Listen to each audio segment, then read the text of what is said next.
selamat pagi. Tidak terasa ya, sudah di pertemuan terakhir. Nah, pertemuan terakhir ini sebenarnya materi yang paling ringan gitu ya, karena kita hanya akan membahas laporan saja. Jadi tidak memerlukan effort yang terlalu banyak seperti halnya materi-materi sebelumnya.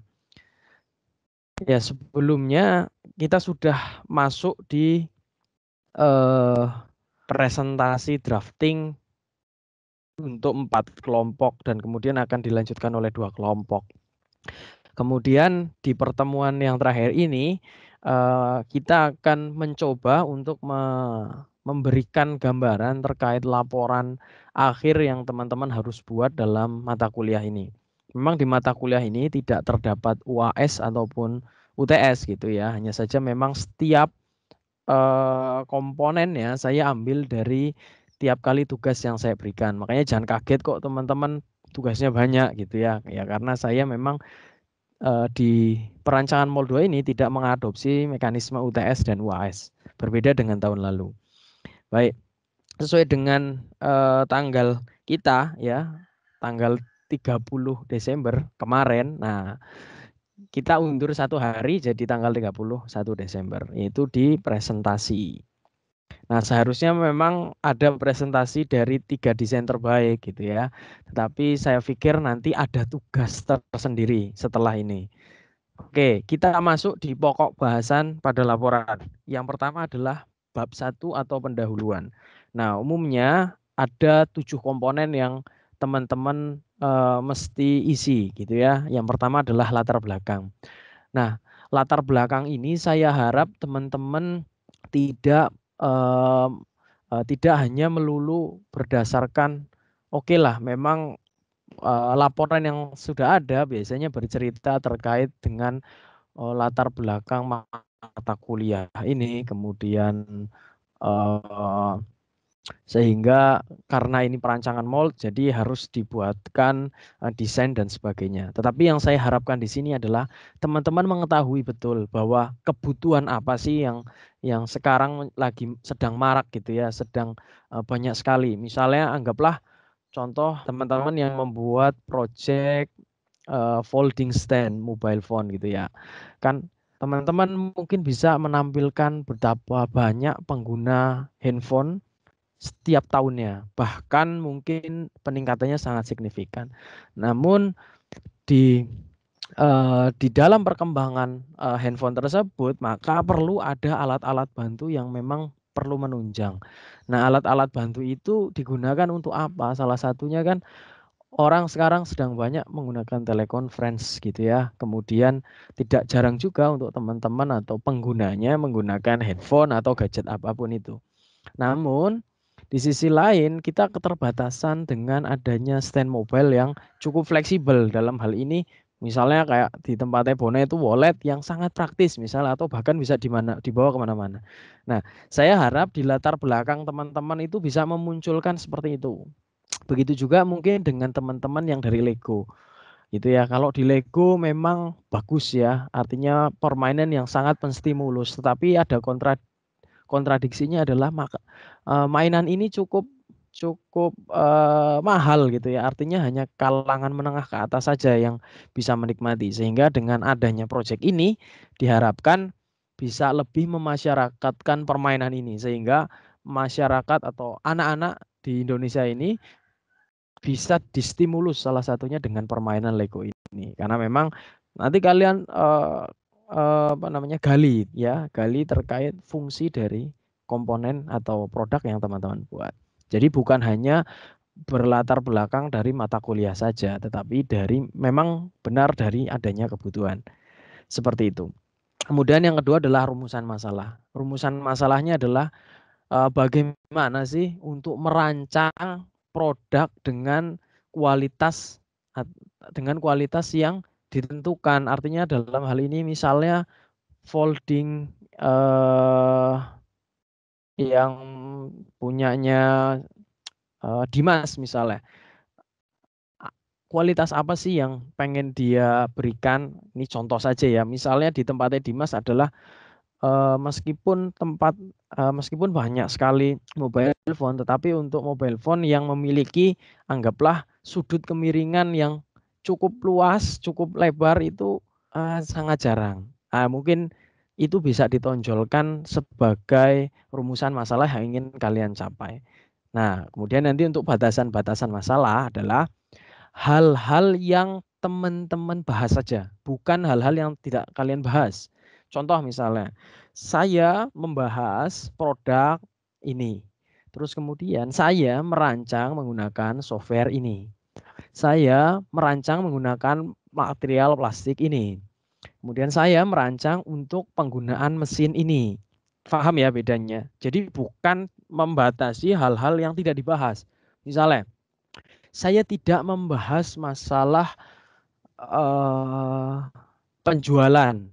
Loh, kan kamu nggak bahas. Kenapa disebutkan gitu? Nah, sampai sini paham ya. Jadi batasan masalah hanya membatasi hal-hal yang dibatasi, yang dibahas saja.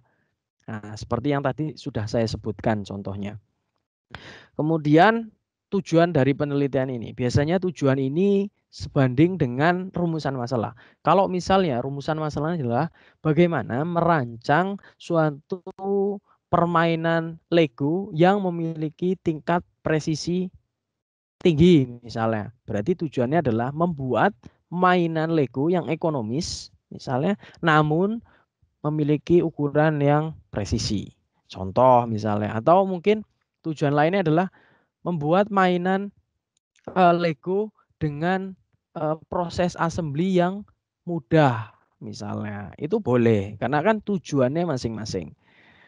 Terus kemudian adalah manfaat. Nah, ini manfaatnya mungkin bisa kalian petakan ya. Manfaat untuk teman-teman sendiri apa? Kemudian manfaat bagi kelompok kalian apa? Terus kemudian manfaat atau benefit yang didapatkan oleh institusi itu apa? Gitu ya. Kemudian metode penelitian ini umum ya, ada studi literasi, kemudian karena kita proses belajar mengajar berarti ada proses diskusi dan wawancara mungkin ya, karena sebagian teman-teman juga banyak melakukan wawancara mungkin dengan sumber-sumber lain. Kemudian ada eksperimental, artinya teman-teman melakukan praktek. Jadi paling tidak di metode penelitian ini ada 3 skupannya. Tapi kalau teman-teman mau ditambahkan lagi, sangat boleh, sangat diizinkan. Kemudian yang terakhir di bab 1 ini adalah sistematika penulisan. Sistematika penulisan ini nanti akan menjelaskan bab 1 itu kalian menjelaskan apa? Seperti yang tadi sudah saya jelaskan di bab 1. Misalnya terus bab 2 akan menjelaskan, bab 3 akan menjelaskan apa. Nah, mungkin untuk sistematika penulisan ini nanti teman-teman bisa melihat di contoh laporan yang sudah pernah saya upload di Google Drive.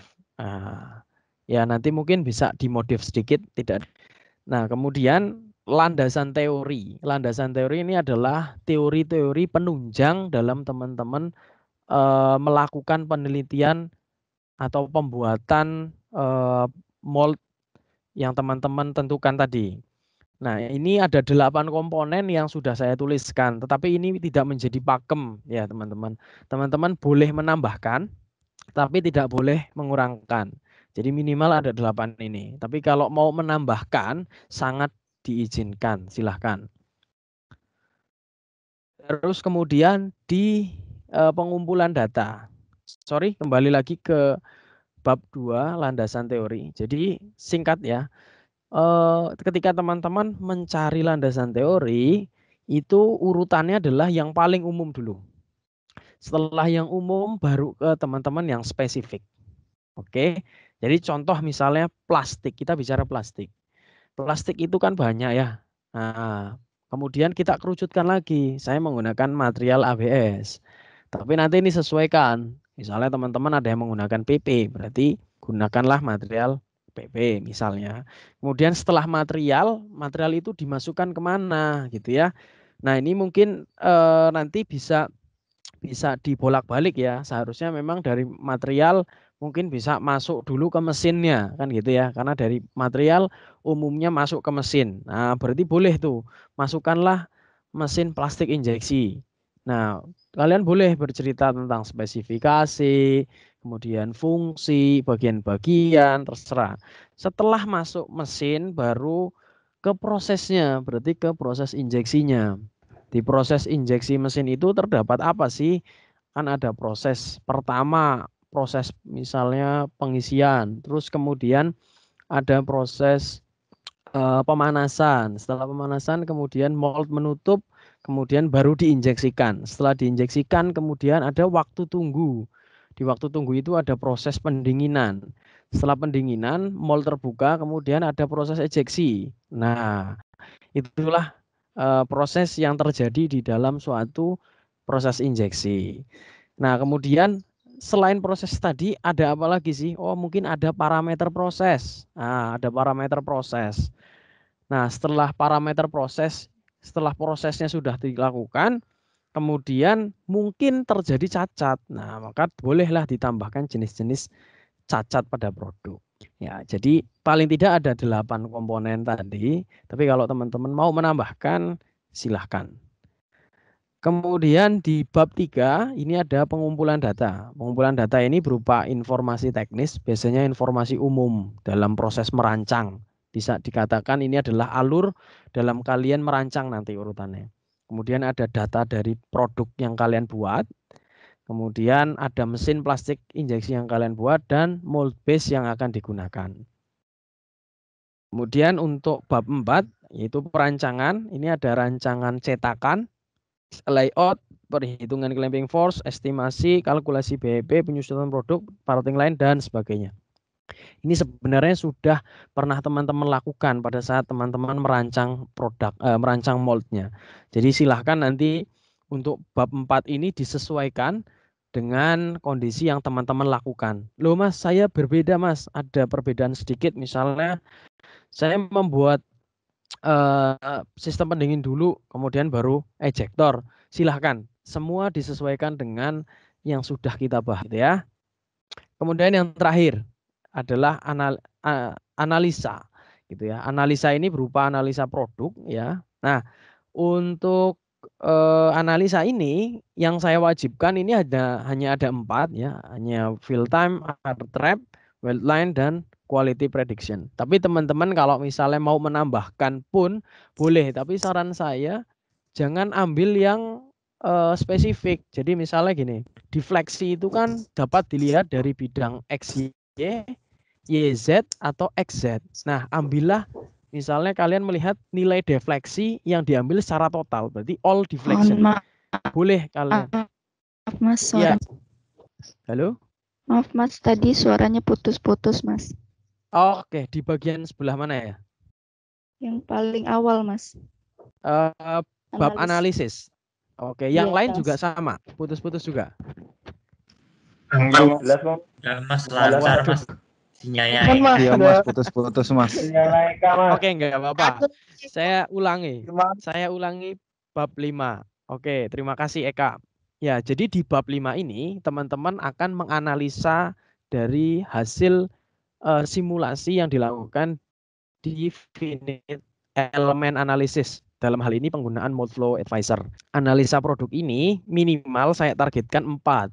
Ada fill time, air trap, weld line, dan quality prediction. Tetapi kalau teman-teman ingin menambahkan, saya izinkan. Hanya saja tolong jangan terlalu banyak. Sebagai contohnya misalnya, kalau kita pengen melihat apakah produk kita defleksi atau tidak, nah defleksi itu kan banyak ya. Ada defleksi yang dilihat dari bidang XY, ada defleksi yang dilihat dari bidang YZ, atau ada defleksi yang dilihat dari bidang XZ. Nah, kalian tidak perlu menampilkan itu, cukup tampilkan all deflection. Jadi defleksi secara keseluruhan. Kesimpulan dari defleksi itu apa? Karena kan biasanya ada ya di analisa seperti itu. Misalnya lagi, Mas saya pengen menampilkan cooling quality, boleh gitu ya. Yang jelas di dalam kalian menampilkan, kalian bisa memberikan penjelasan yang cukup runut. Nah, semakin banyak analisa yang bisa kalian tampilkan, otomatis akan semakin baik. Tetapi tolong jangan terlalu banyak gitu ya. Karena kalau terlalu banyak dan bahasnya relatif sama, nanti saya khawatir kalian kehabisan kata. Istilahnya adalah untuk memberikan penjelasan yang detail terhadap apa yang teman-teman tampilkan. Kemudian boleh juga kalian tambahkan potensi cacat. Misalnya yang dulu di awal itu, ketika saya membuat produk sedemikian, maka rentan yang terjadi, misalnya Lego ya. Lego itu terdapat rip di dalamnya. Sehingga potensi cacat yang paling besar atau cacat yang kemungkinannya bisa terjadi itu string mark gitu ya. Nah, pertanyaannya adalah karena ada potensi cacat sedemikian sehingga ada hal-hal yang perlu teman-teman lakukan. Misalnya adalah menghitung kembali ripnya. Kan kalau bisa rip itu sekecil mungkin tapi sekuat mungkin. Nah, mungkin nanti teman-teman bisa tambahkan di situ.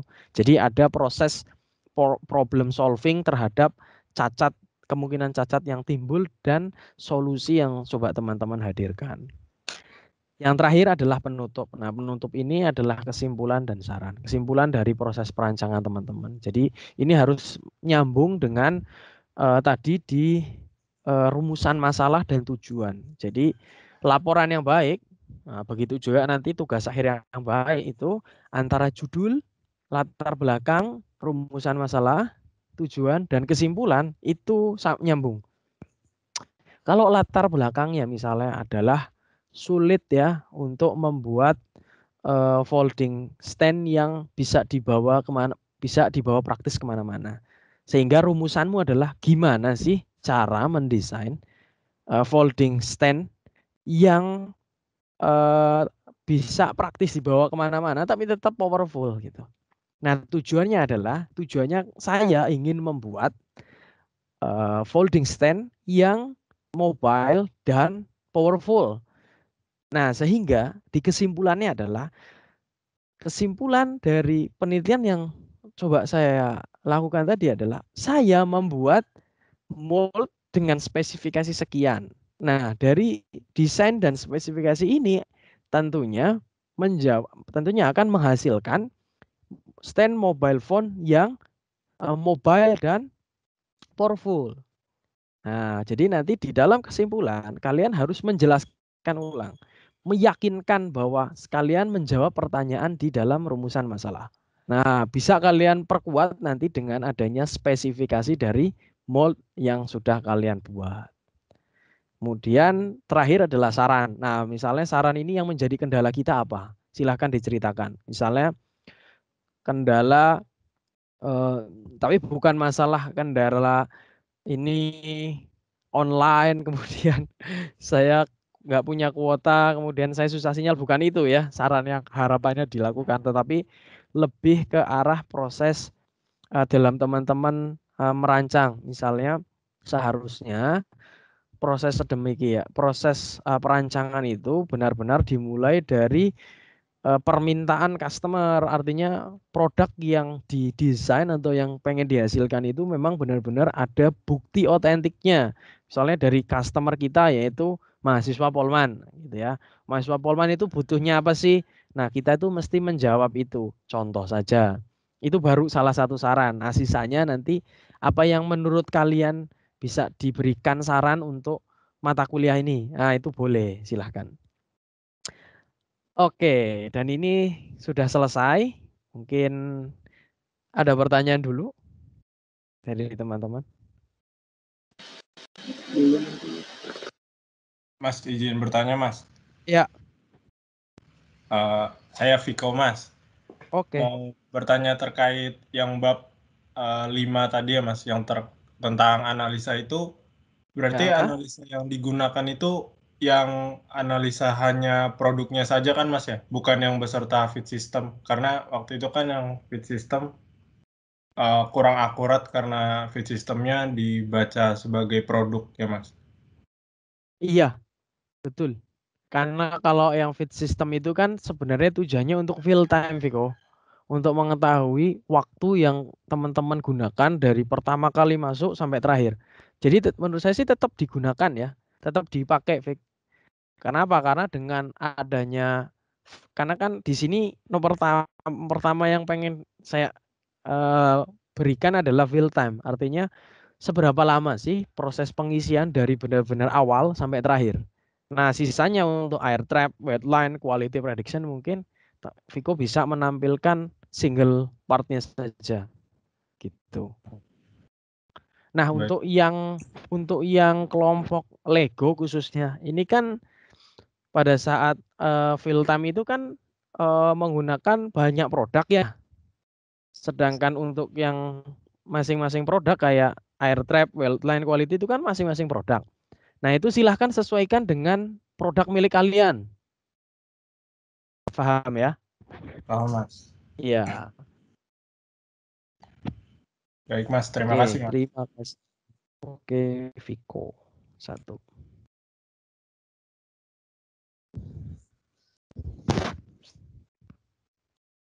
Maaf Mas, sebelumnya Mas. Ya. Siapa nih? Ika Rodono Mas. Oke. Saya izin mau konfirmasi aja sih Mas. Tadi kan setelah penutup ini belum ada ini ya Mas, daftar pustaka ya Mas. Oke, terima kasih. Ya, terima kasih sudah mengingatkan. Betul, harusnya ada daftar pustaka. Betul, betul. Mas, Mas. Terima kasih sudah diingatkan. Apa gratis Mas? Ya, ini pasti lagi di kampung juga nih ya. Sinyalnya berebut soalnya. Oke, oke. Ya, terima kasih Yon. Ada lagi? Oke, ya kalau sudah cukup, ini ada tugas yang perlu kalian.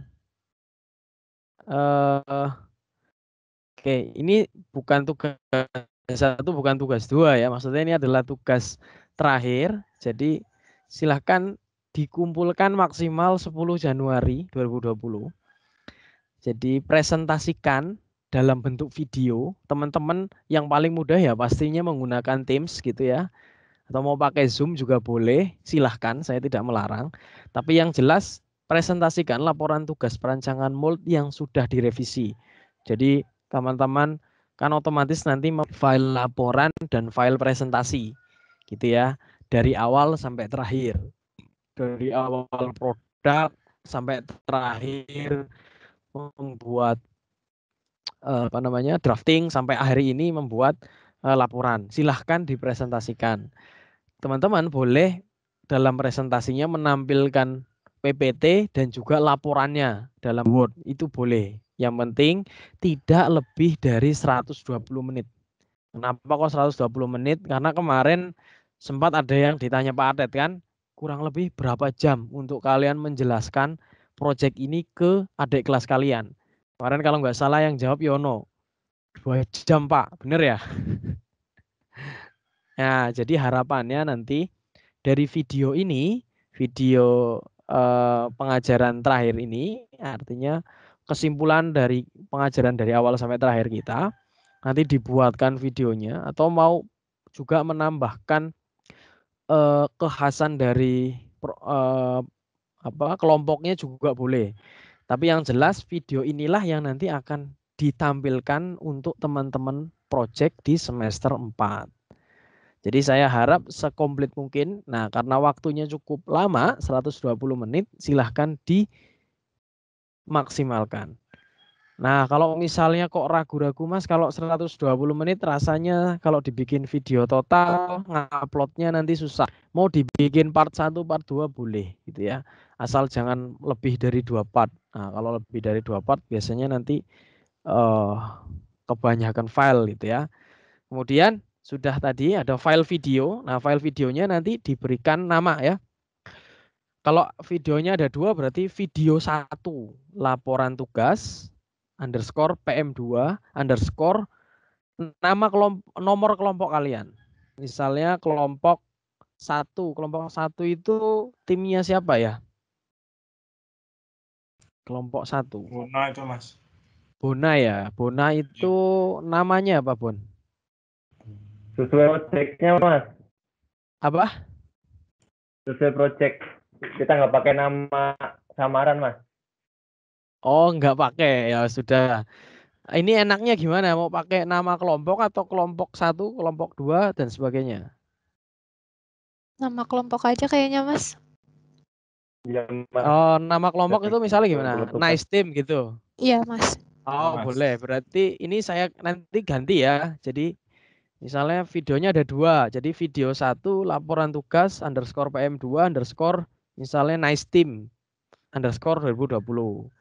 Terus file presentasinya berarti presentasi underscore PM2 underscore nice team underscore 2020. File laporannya dalam bentuk Word berarti laporan underscore PM2 underscore nice team underscore 2020. Nah, nanti silahkan di upload di Google Drive perancangan MOL. Oke, dari saya cukup. Mungkin ada pertanyaan.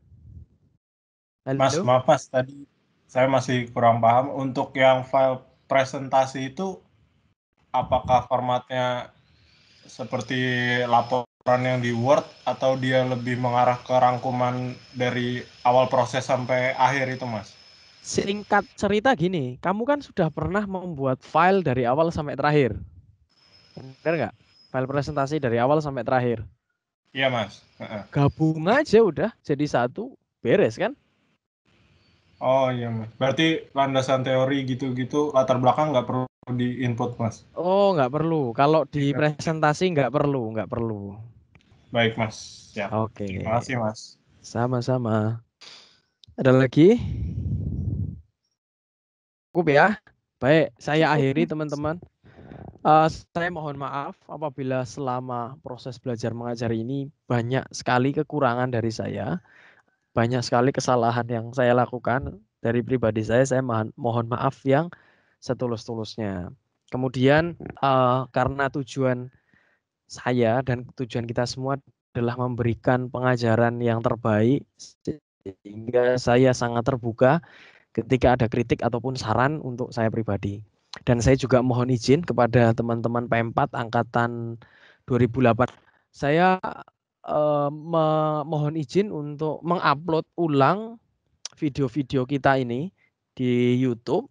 Tujuannya bukan nyari follower gitu ya, tapi tujuannya adalah untuk mengabadikan dokumentasi kita sehingga kelak apabila memang video ini bermanfaat gitu ya, ini bisa ditonton ulang oleh teman-teman yang memang membutuhkan atau mungkin memerlukan gitu ya. Jadi terima kasih juga untuk pihak-pihak yang secara langsung membantu proses pembuatan video ini. Salah duanya adalah Jaka Hardianto dan Ahmad Fauzi. Jadi mungkin teman-teman selama ini tidak banyak mengetahui. Nah, saya sebetulnya berkolaborasi banyak dengan teman-teman. Dan saya juga sudah melakukan ini dengan teman-teman tingkat 1 dengan tentunya proyek-proyek video yang lain. Saya berharap malah justru setiap mata kuliah diberikan pengajaran, artinya diberikan video seperti ini. Sehingga kalau nanti teman-teman suatu saat pengen belajar lagi atau memperkenalkan terhadap adik, anak kalian mungkin kelak, nah, kalian bisa buka lagi refreshment untuk video-video yang sudah ada. Oke, akhir kata terima kasih atas partisipasi teman-teman. Semoga berkah ilmunya dan saya ucapkan selamat magang. Semoga lancar. Sampai bertemu lagi nanti di wisuda tahun depan gitu ya. Semoga sudah tidak ada apa namanya jadi kita jadi kalian bisa wisuda secara offline gitu ya. Oke, saya tidak tahu nih nanti siapa yang menjadi anak bimbingan saya kelak, tapi yang jelas saya sangat tertarik dengan teman-teman di angkatan ini. Jadi saya pikir siapapun yang nanti saya bimbing atau kita bimbing, bukan cuma saya gitu ya, dosen-dosen yang lain pun akan antusias gitu ya. Oke, terima kasih. Mohon maaf. Wabillahi taufiq walhidayah. Wassalamualaikum warahmatullahi wabarakatuh.